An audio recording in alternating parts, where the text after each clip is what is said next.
அவர் மலரடி தினம் தினம் வணங்குதல் செய்வோம். மாதா பிதா குரு தெய்வம் அவர் மலரடி தினம் தினம் வணங்குதல் செய்வோம். மாதா பிதா குரு தெய்வம்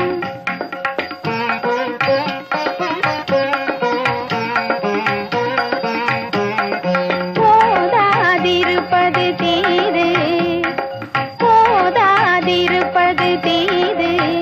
நாம் ஒழுங்குடன் பள்ளிக்கு செல்வோம் தப்பாது. ஓதாதிருப்பது தீது. நாம் ஒழுங்குடன் பள்ளிக்கு செல்வோம் தப்பாது. ஓதி உணர்ந்தது போலே, ஓதி உணர்ந்தது போலே என்றும் உண்மையாய் நடந்து உயர்வோம் மண் மேலே. மாதா பிதா குரு தெய்வம்